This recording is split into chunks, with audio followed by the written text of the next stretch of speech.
Today, Fox News commentators reacted in stunned silence to a brutal July jobs report that was way below market expectations. Crucially, the report also revised the previous jobs data from the last 2 months, which is standard practice. This happens a lot. It's a hard thing to measure. That turned out to be the worst part of today's report, right? So the revisions reduced job growth for May and June by a combined 258,000 jobs, like enormous revisions. Basically, what we have now is the worst 3 months of job growth since the pandemic, worse than any 3 months under Joe Biden for his entire presidency. And how did Donald Trump respond to that bad news published by the Bureau of Labor Statistics Commissioner? So you know what I did? I fired her. Right. And you know what? I did the right thing. Why did you fire the head of the Bureau of Labor Statistics? Because I think her numbers were wrong. If any government official going forward is presenting data or information you don't like, should they fear for their job? I've always had a problem with these numbers. We need people that we can trust. Why should anyone trust the numbers? Well, that's and the if big you're thing. You're right. No, you're right. Why should anybody trust numbers?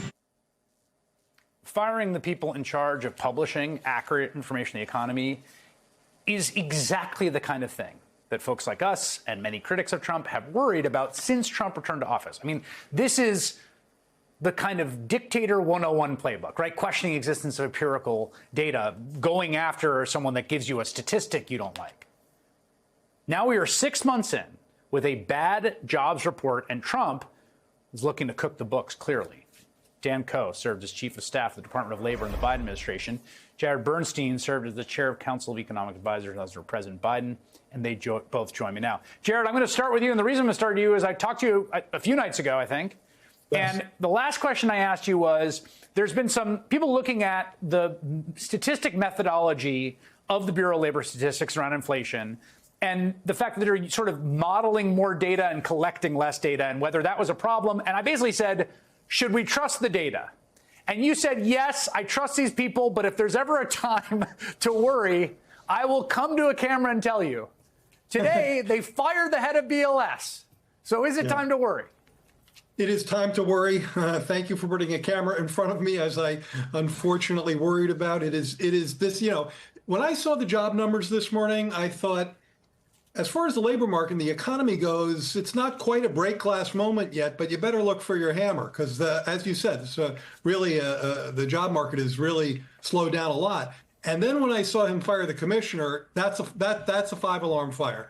We should all be worried about this authoritarian move of trying to take control of the statistical agencies when you don't like the numbers they deliver.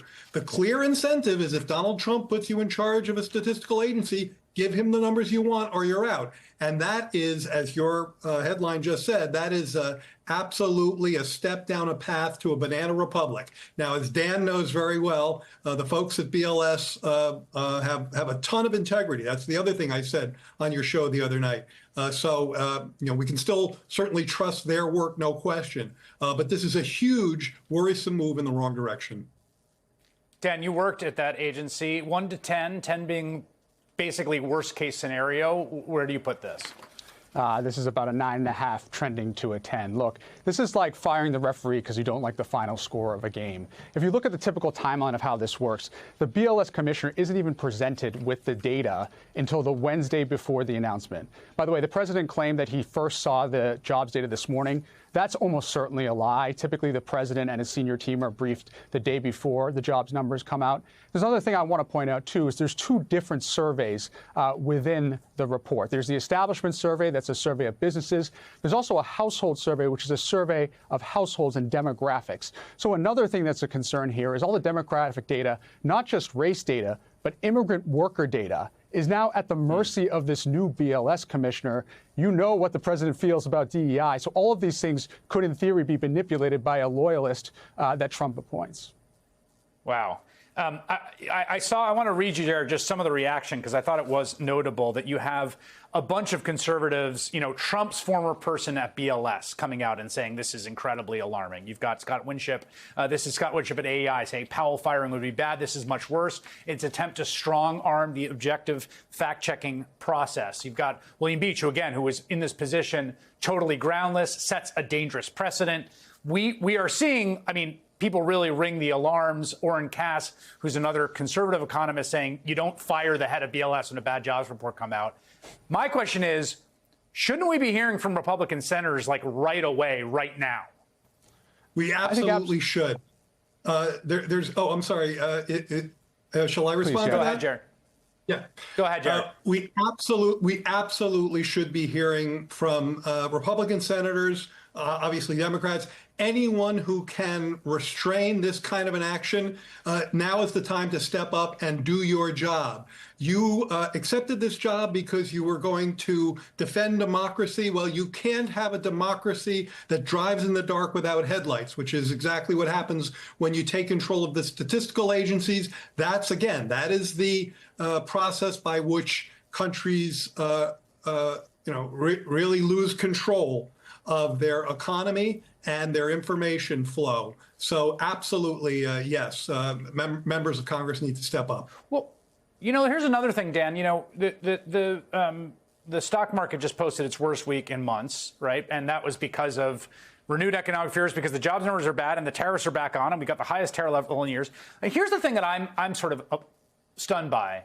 You would think the business community en masse, the Chamber of Commerce and CEOs and people on Wall Street would understand what this means. Like, it's not just this is good or bad for Donald Trump. These are the numbers that everyone in the entire economy, every global financial player, every domestic financial player, every planner at every company is using this data. If this data is mucked with, it screws everyone. It seems pretty important that all of those players speak up right now.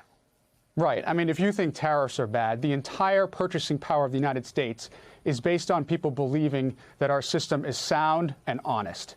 And so if the notion that we are now questioning what the data is coming from the Department of Labor, that makes our dollar weaker and it makes goods for Americans more expensive. I want to say one other thing, too, which is that the BLS commissioner is appointed on a 4-year term. So when we came into the Department of Labor, we had Bill Beach. I worked closely with him. Jared worked closely with him. And you know what? He was an economist. He was a very smart economist, and we trusted him. And of course, there were downward revisions every now and then, but that's part of statistical sampling. It's the reality of math. And so that's what's so tragic here, is that he's trying to put this on the commissioner when it's really just the way science works.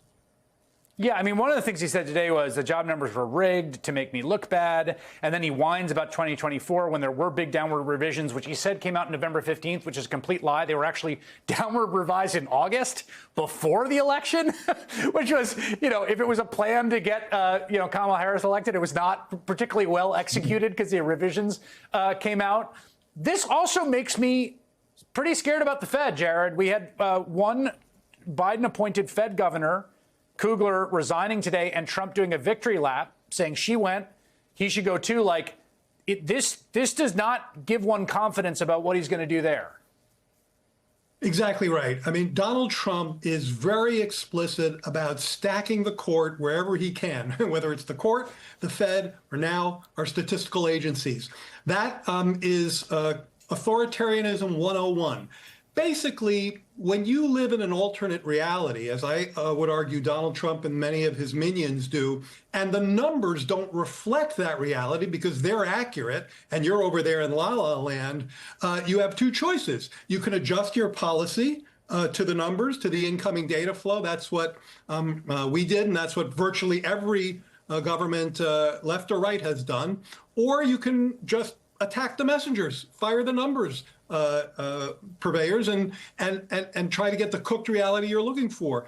That is exactly the path to destruction of our society. I take this extremely seriously. It's exactly what I worried about when I was on your show the other night. And exactly like when he wanted them to stop testing for COVID so the numbers would go down. But of course, COVID, the virus, has nothing to do with whether it's measured. Dan, it's the same thing. You can lie about the numbers, but people have jobs or don't have jobs. Things are expensive or not expensive. You can't outrun the reality. And the reality is there are thousands of people who help put together this jobs report every month. There are hundreds of thousands of inputs of data. I can't even imagine. The career employees at the Bureau of Labor Statistics have already been downtrodden over DOGE and what have you. We want the best and brightest in our government to give us the most accurate data. This is just yet another blow to morale, and it just hurts the whole country.